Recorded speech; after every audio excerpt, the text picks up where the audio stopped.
We just want to welcome all of you to Apostolos. Apostolos is a podcast where we talk about people we believe that every believer is saved to be sent. We're not just, God didn't just save us, but God's given us a mission and a purpose. So the purpose of Apostolos is really to bring people into a conversation where we talk about what it means to be saved and also what it means to be sent. And with me today is my really, really good friend, Pastor Atama Vakalalabure. I butchered that. Sorry. No, you didn't. But he has been one of our pastors on staff, and just recently, God has called him to the nation of Timor Leste. And he's been there for how long have you been there? 2 years going on 3. 2 years already? Yeah. Wow. And we're just excited to have him in studio with us. And so, could you tell us a little bit about what God is doing, not just in Timor Leste, but what God is doing like in the young people? What is it like to be a young person? In Timor Leste, many of you guys may or may not know, where is it, right? Mm, So it's right above Australia, but it's actually in the middle of Indonesia. The west side of that island is Indonesia, actually. A nation that has gone through 400 years of colonialism by the Portuguese, declared independence for one day, wow. and then got invaded by Indonesia, and for the next 24 years had gone through massacres, killings, um, and basically there's just a lot going on. Mm, But there was a resistance that kept the fight in the jungles, along with diplomatic efforts by their people who fled, and were exiled. So you have a nation that's coming out 20 years now, independent since 2002.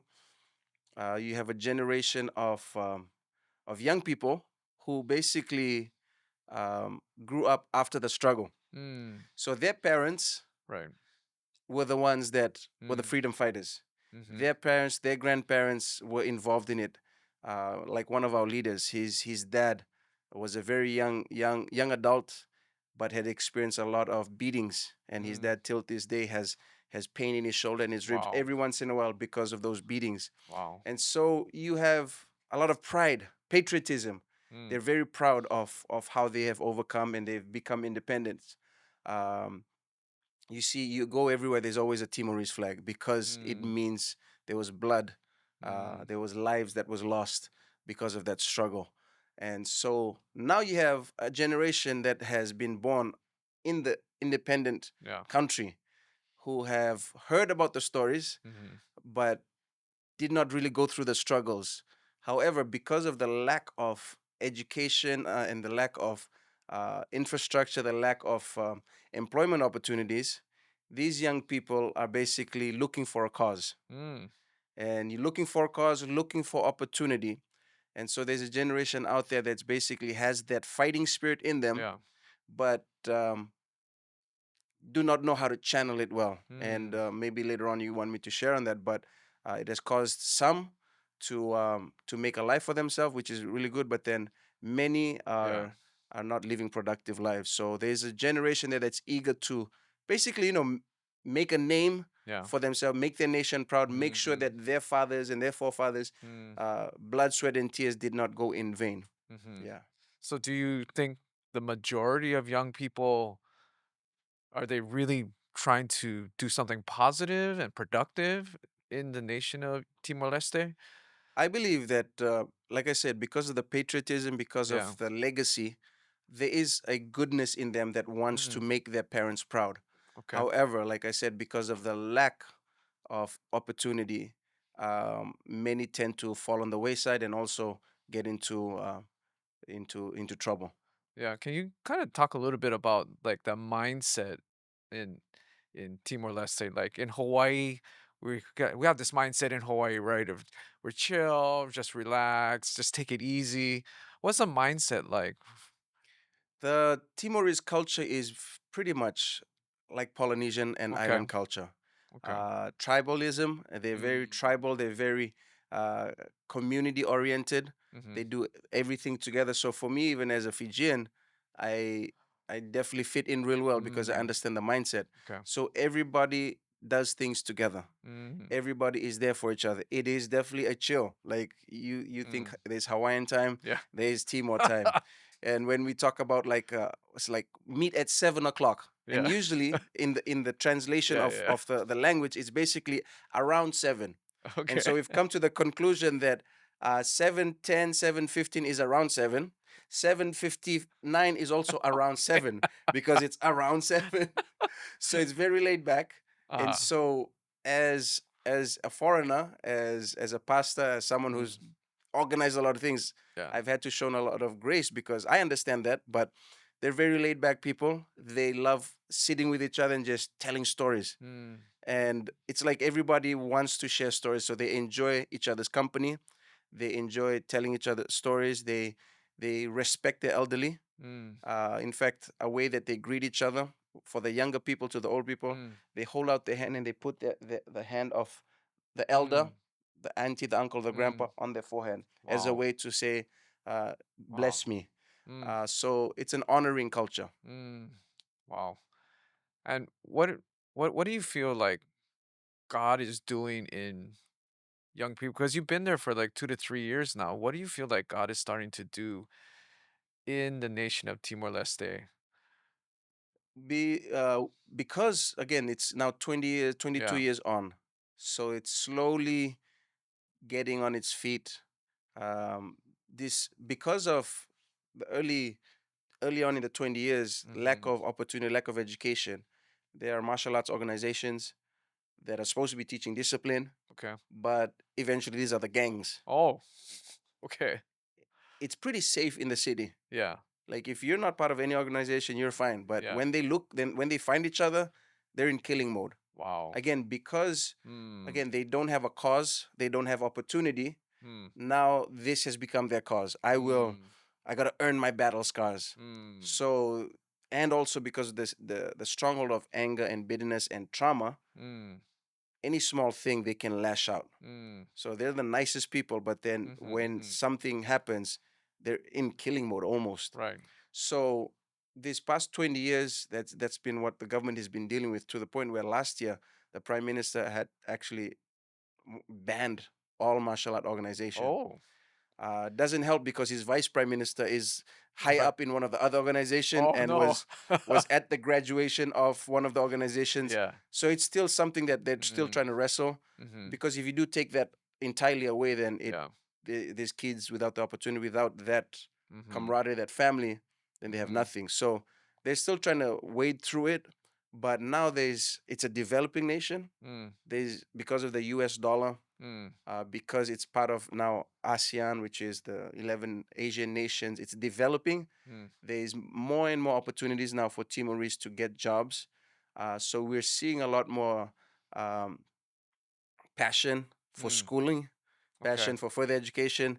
Like every young person that I'm talking to, they're like, what's your plans?" Well, either it's university if they can afford it, or I'm going to take a course in Yeah. Korean or Japanese Wow. or English, because now there's also opportunities out there. Mm. But also now there's development coming in, and part of the requirements is you need to be fluent in English, or you need to be Wow. fluent in another foreign language. You said most of them can speak like five languages? 5 languages, because that small nation of less than a million people, Yeah. not sorry, just over a million people, Yeah. they have 32 different languages. Wow. But so a regular person would know 5 languages Mm.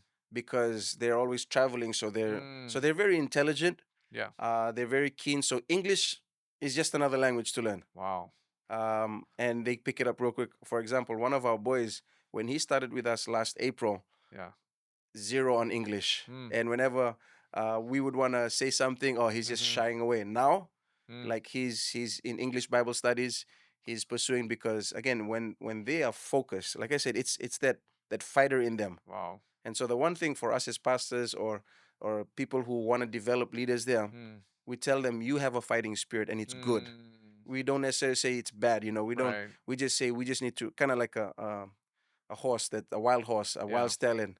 We just need Mm-hmm. to bridle them the right way, Mm-hmm. and give them focus. And yeah, so a regular person knows like 5 languages. So Wow. I just know the national language and a little bit of a few Yeah. here and there, but but yeah, they're far more Mm, um, far more bright and smart. right.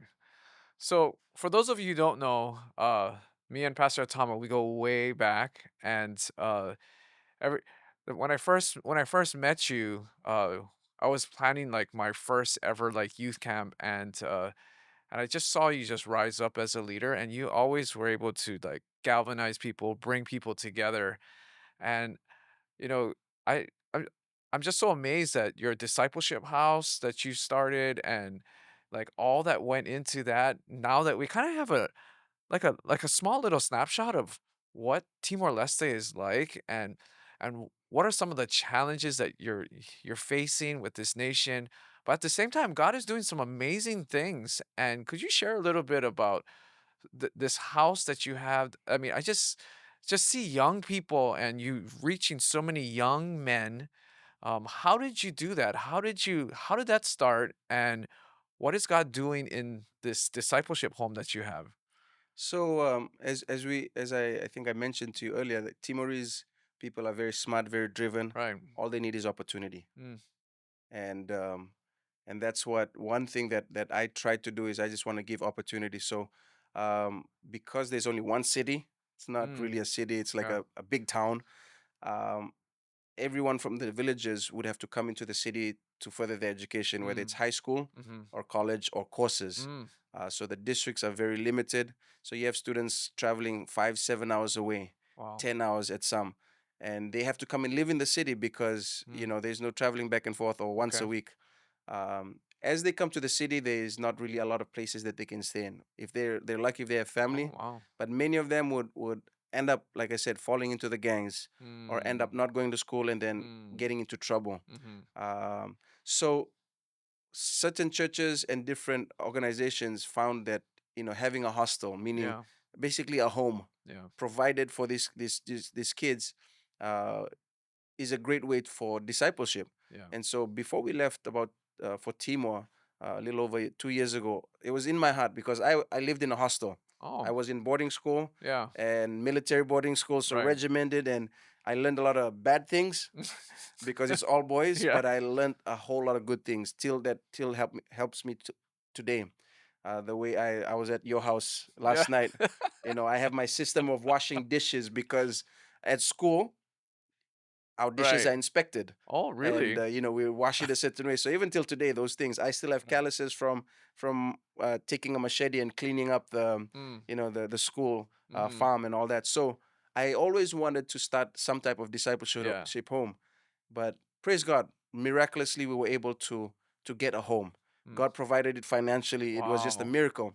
Right. And so we wanted to provide a home where they can come for school, Mm, whether it's high school, college, or a mhm. course, Okay. as long as they can prove that they're doing some Yeah, type of schooling. That's their first priority. And number yeah. two is we tell them this is not just a home, or this is Right. not just a rental space. You're going to be discipled. Mhm, And so we seize the opportunity, and we also tell parents this is what they're going to be doing. mhm. And so it's been a great opportunity. I mean, these kids, when because of the culture, like I said, very tribal, Yeah. when their parents entrust them to me, Oh, okay. I then become their father, their mother. Wow. Mel becomes their Right, mother. So right. in the home, they're calling us pops. Oh. They're calling Mel mom. Mm. And so we basically take them in, hanai them, Mhm, mhm. and then we don't treat them any different than our kids. I mean, our kids get it worse. They get lickings. These kids don't. But we when they misbehave, there's Mm, consequences. One time they weren't doing their chores, or some of the kids were not showing up on time for yeah, devotions. So basically, around the city, there's like dumpsters that sometimes get just overwhelmed, yeah, and it's just overflowing. It's nasty. yeah. So I take them there. I put them to work for like 2 hours. Let's clean this place up. I've only had to do it once or twice, and I Uh, tell you what, they've never crossed the line. They've made sure they've done their chores and all that. So this discipleship home gives us an opportunity to groom them from a very young age. right. Our youngest kid is 14 going on 15, Wow. up to 23. Mm, And so this is the age where right. they're very moldable, Mhm. and so we're able to give them basically disciplines for getting up. We teach them soap. They're Right. a version of soap to them. They have prayer. They once a week Mm, we do fasting, And then once a month, at least one of the students will have a time to rotate into the village. So we Mm. take them on the bike and we take Mhm. them ministering with us.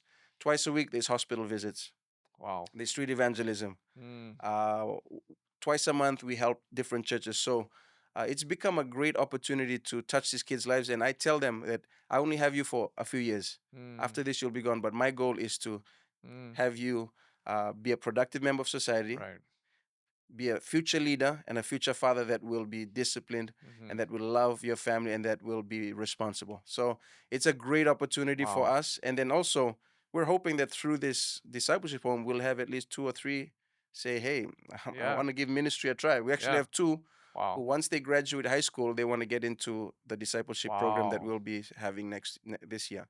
So can you talk a little bit about that? So now you're praying as of this recording, right? You're praying about uh, a training center, or Yeah. what is it that God's laid on your heart? Yeah, so we want to, the thing that God laid on our heart is we want to plant churches. First Assembly of God, Right, to be a right, right, church, right. that will send people out. Mm. However, the vision is always to help the locals. We as missionaries, our calling is to go and raise up Mhm. and invest in the people. So we want to go and raise up church planters and people who will not just be church planters, but be effective in the marketplace. Mm. And so we wanted to start it last year, but things came up. We started a preschool. What? There's certain things that happened. So we later on, as we move back to Timor, this coming in next month, Yeah.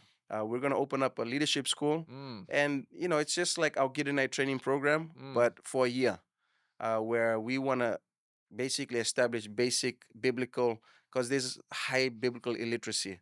There's not a Mm. reading culture there because, again, you got to Right. understand there was no books. Wow. Internet just came in, so that's just kind of Mm. slowly now. But so we want to give them the basic fundamentals of Christianity, Mhm. but then start to teach them leadership skills, and then also Yeah. eventually we want to pair them up with their own local. So we have kids who come from like 4 or 5 different churches, Mm. and so on Sundays they go to their different Okay. churches, and then we tell them, you be a blessing to your church. So my Mm. goal is not to gather them and then, okay, we're going to plant one church together. No, Right. we want to gather them, empower them, and then talk to their Mm. pastors and tell the Mm. pastor, like, hey, if you're open, we have one kid that's in the pipeline, Mm. and in about 3 years time he's Mm. going to be ready to go out. Yeah. So then we start working with the church. So our goal is to work in partnership with the local Mm. churches and then help the local churches plant churches, because Mhm. eventually they're going to be the ones sustaining it. First Mhm. Assembly of God won't be able to oversee 5 6 different, that Right. that's not what God's placed on our heart. God's placed on our heart is to go and help them launch their churches, but Mm. then be like that apostolic guidance over Mhm. there. Because for me, I believe the best people to reach the Timorese people are the Timorese people. Mhm. God's given me favor with the language, but I still have limitations. Mm. And so we just want to bring out that greatness in them to be able to then lead out. And some of them won't be in full-time ministry like pastors. So what we want to do is partner them with, I have a close friend who's a doctor. He's the head of Mm. the emergency department in the main hospital.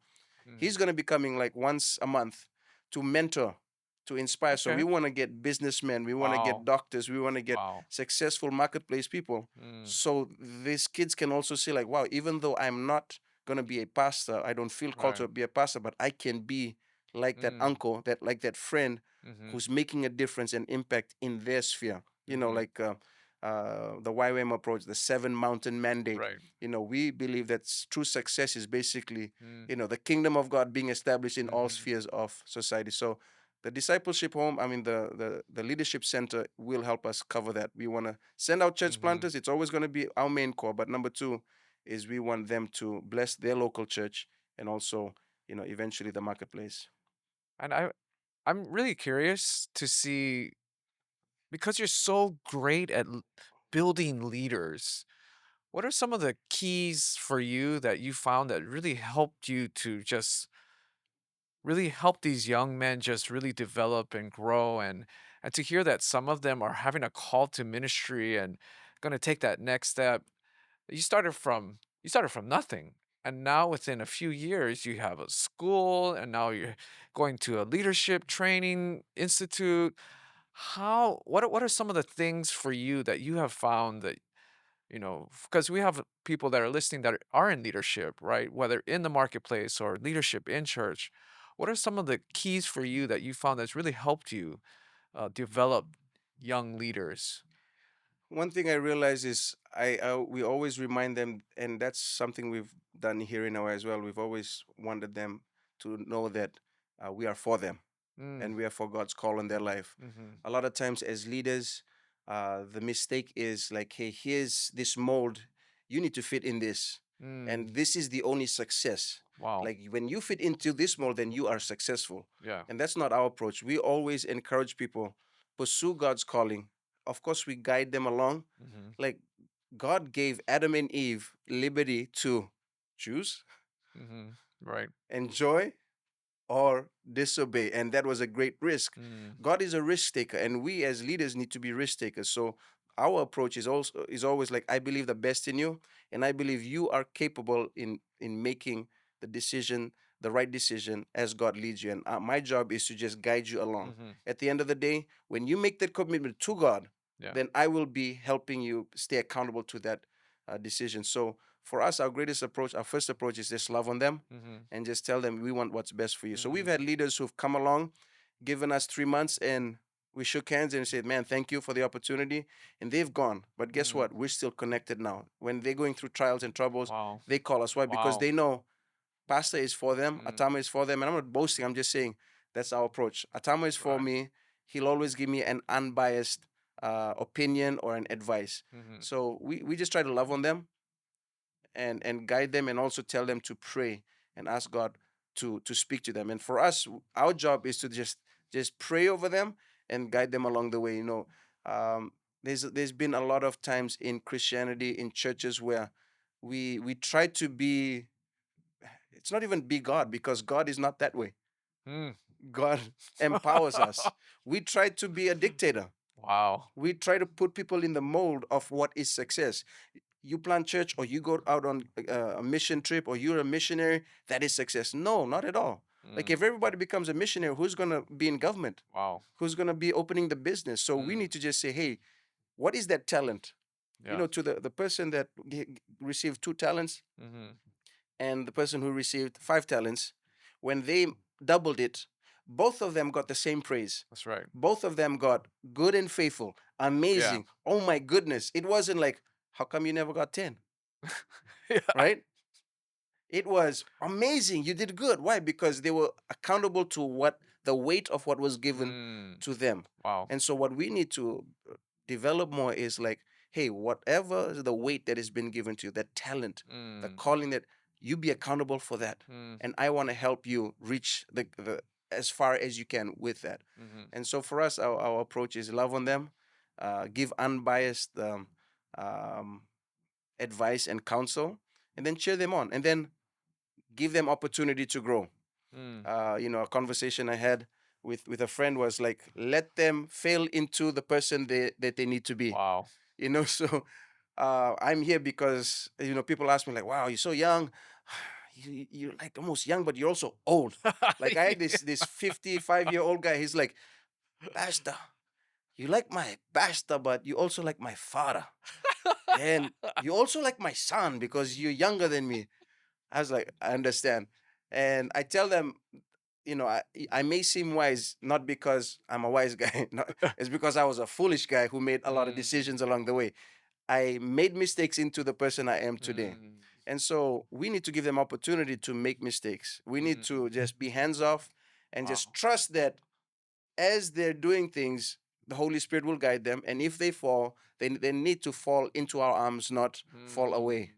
So just giving them a culture where it's okay that I'm not always going to hit the mark. wow. But when I don't hit the mark, I know that I have loving people who will guide me, correct me, but Mm-hmm. also restore me. And that's one thing I see in you. I feel like one of your great strengths is you love people enough to hold them accountable, right? So how do you do that? It, I don't know if it just comes naturally to you, but I just feel like you're just you you know what you want and you're able to bring that out of them because you're holding them how do you do that? Well, I realized that beating around the bush will just it'll take so long. Like if you just baby people, Mm. eventually you'll run into some issues. Mm. Wow. A year down the road, we'll get into our first argument. I rather we get into our first argument the first week Mm. than a year from now. So for me, I rather Wow. just like be upfront. Okay. These are the expectations, but these are your expectations of you should have expectations of Mhm. me. I'll be here. I'll be committed. I'll tell you the truth, but just know I love you. Mhm. There's no hidden agenda from me. So for me, it's like I said, when you learn to just win their heart, Mm. they'll listen to what you want to say, even if they Wow. don't like it. Wow. And so I don't know. I don't know if it's true, What? but in First Assembly, I guess amongst the media guys, there's like nicknames given to certain pastors, and And I overheard this conversation, and I was like, oh, hey, what? And they gave me a nickname for someone, and I said, oh, okay, what is my nickname? okay. And then one of them quietly whispered, Pastor Aggressive, and I was like, oh, and it hurt a little bit, but then I was like, yeah, you're right. It may come off aggressive, yeah. and to some, it's not their cup of tea. Yeah. But to those who really know me, they know that it comes from a good place, and they Mm. know I'll stand by their side. And if they fail, Mm. I'll be there. Yeah. Um, and so, yeah, I've realized that you're beating around the bush too much. Then um, I don't like superficial, fake Mm. relationships. Like, let's just talk. Let's just be Mm. real. And even with my style of leading people, I share about some of my struggles. Yeah. I share about like, man, I'm just a dad trying to figure this out. Mhm. Like I'm just a husband from one culture, and I'm trying to figure it out with my wife from a different culture. Yeah. And I'm with you on this. So I just try to share with people Wow. that I'm not perfect. And so when people know that you're not being fake, you're not giving Right. that those religious jargons, then you're just like, hey man, that's just a genuine guy who's trying to figure it out, and that's someone I'd follow. Mm. So being upfront, I realize is Mm. much better because in the long run, you will eventually get fruit that will last rather than have a benefit of just like, hey, I got a lot of friends, I Right. got a lot of guys who Right. love me, but then Right. in the end, when I do confront, Mhm. then some eventually would walk away. So Yeah. so yeah, and I'm not very like. There's some times where I prefer to be quiet. Mhm. Like I'm an introvert in some sense, so Yeah. it doesn't come naturally. But I've realized like it's better to speak up Right. when there's an issue rather than just be quiet and then let the person Right. you know. Hmm. And looking at what God has done just through the few stories and testimonies that I have heard, to hear that your disciples are going up to Luro, the place where you originally started and ran like what was it like a sports camp for like a whole week on their own, and then took it to the whole next level. You and your wife just came and just enjoyed. What is that like? It's it's scary because you get nervous Yeah. when the last 2 months of last year, because schooling is done, a lot of youth in the village, so Mm. we sent our team up for 2 months, and we just told them the goal of these 2 months is to build relationship with the community. So not much Bible studying, which we still do, Mm. but you'll just go into homes and ask them like, hey, what can I do, how can I help? So Wow. our team went to farms, Wow. our team was helping in the kitchen, our Wow. team was helping plant corn. Yeah. And so through those 2 months, the community started to see them in a different light, like, wow, Wow. because our challenge is we're not full time in the village, Yeah. because our leaders, our potential leaders for the village, will eventually be there full time, but they're in Mhm. school. So they started building friendships, and they're all getting friendly with the young adults. Yeah. And so I tasked one of them, like, you're responsible for the sports side. Mm.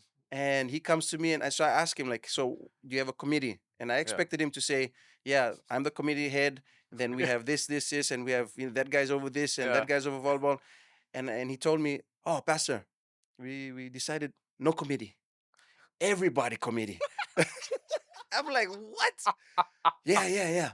Like we're just gonna give ideas, and it, immediately I wanted to like shut it down, Yeah.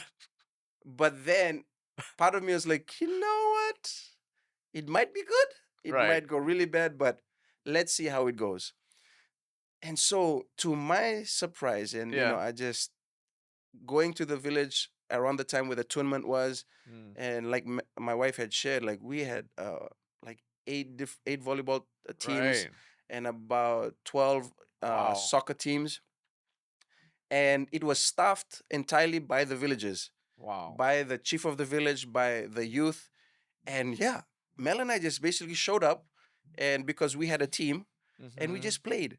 And I tell you what, it was amazing to see the dynamics between the people because they took Yeah. ownership. Yeah. And I kept on telling the guys, like, you guys did an awesome job. Wow. I wasn't for this. I was a bit nervous, Yeah. and they had some troubleshooting. There was like mid set between in a volleyball game, like someone wanted to just come, let's get out of here. This is Right. crap, you know, Yeah. because they were not agreeing. Like they were Yeah. Yeah. basically trying to Yeah. change rules in the middle of a set. So it gets a bit like Yeah. messy, but then they learn to work it out. Like Mm. 10 minutes later, they're like, okay, we come into agreement. Mm. Okay, we've made an adjustment in the rules of the tournament. Right. So it's messy, but then I was so pleasantly surprised because it built that ownership within the Mm-hmm. young adults of the village that there was no fights. Mm. There was a lot of arguments because they're all family, right? They're Right. all Right. Right. arguing, Right. but they worked it out. And then the neat thing is, our last game was going to be on a Saturday, and Sunday would be the Christmas Sunday service. Mm-hmm. And we had so much of the community members come out, Wow. the young adults come out. Wow.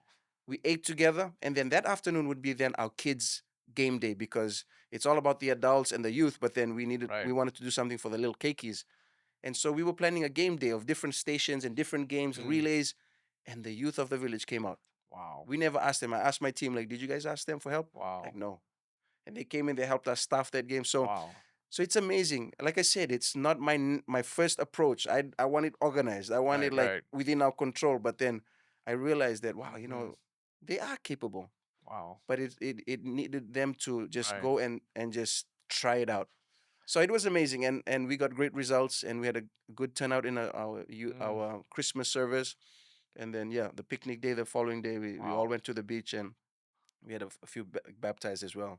Yeah. It's neat to like see how you're for your disciples, you're for these young men, but at the same time, you have to take that step back, right? It's scary, right? And letting them try something that you wouldn't normally do, and just to let them try that, and then all of a sudden you're watching them succeed and you're able to just flow with that, and it's so amazing.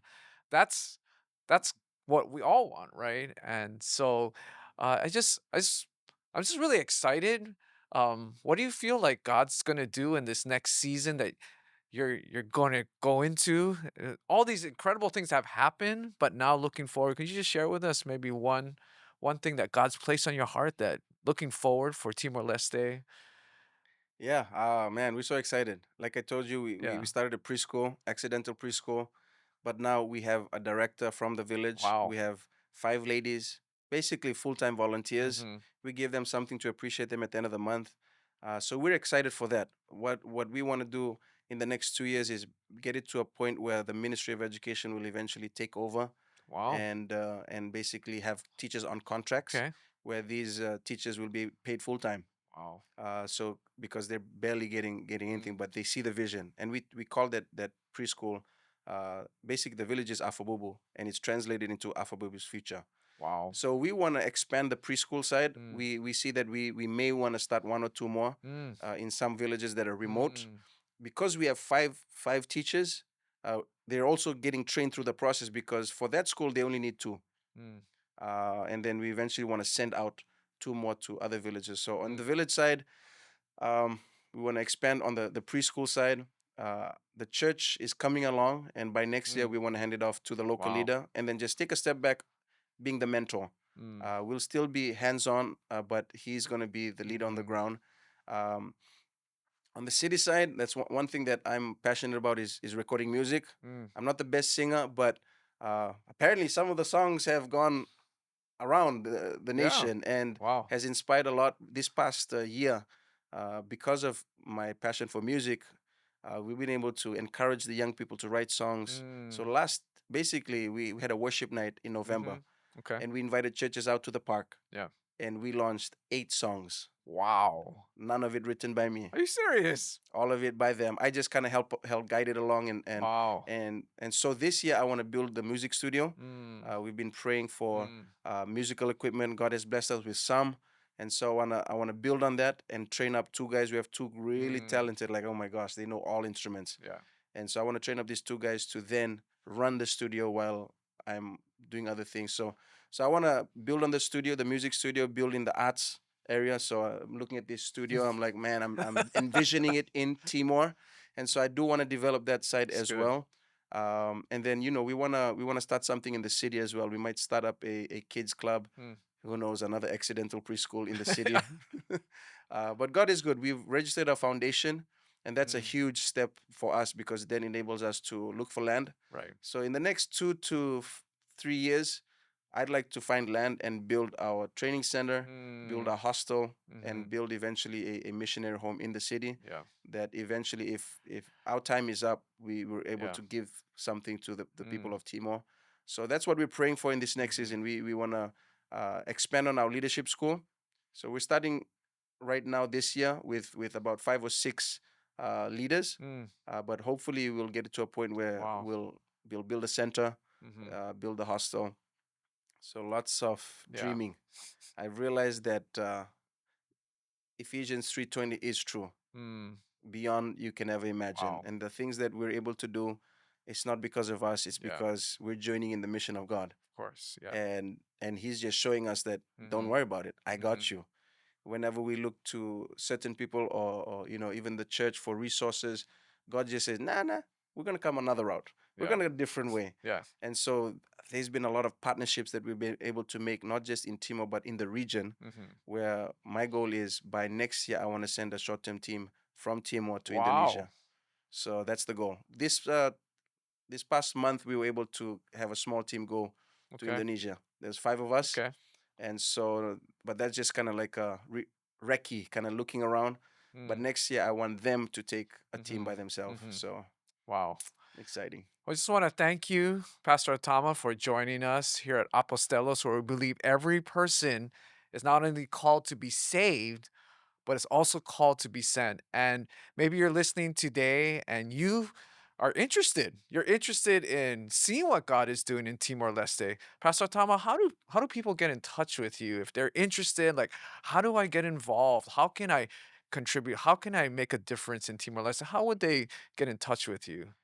Well, if you want to get involved in with Timor Leste, want to come on short-term mission trips, we highly encourage you to get a hold of the mission team here at First Assembly of God. Pastor Ernie is the head of the mission department. Pastor Sam, he spent 10 Okay. years in East Timor, so you also want to talk to him because Mm. he has a few years under his belt. Yeah. He's given a lot there, so if you do bump into him around the church, just pick his brain, ask him what could I do, and but short-term missions to me is the key. Mm. Just come and see, Okay. come and see, and I believe God will show you as you're on the field. I went to East Timor because someone tricked me. I was supposed to go to Bali for a month, Yeah. and then he said, we're gonna stop by in Timor for just like 10 days and then go to Bali and surf. But then when I went to Timor and I got exposed, Mm. the rest is history. I'm there now. I've taken my family there now. So I encourage you to talk to Pastor Sam here at First Assembly of God. Talk to Pastor Josh Coe as well, because he's been all around. He's been to Timor as well. Mm. And so I'm sure that you guys will get a lay of the land. But yeah, even if it's not Timor, if it's a different nation, just go. Don't sit around and don't wait for the perfect situation. You can do it. You can do something, and I believe that God has a call on each and every one of us. So yeah, just don't sit around. It's an adventure. I'm telling you, the many miracles that we've witnessed in just Yeah. the over 2 years that we've been there has exceeded our expectations, and we're Mm. excited for many more. So if you are interested, God's placed a calling on your heart, get in touch with Pastor Ernie, get in touch with Pastor Sam, because we want to be living out the heart of God as apostolos, as living as sent ones to the mission field that God has for us. So thank you so much for joining us. Aloha, and God bless you. For more information on this podcast, visit firstaog.com/apostolos.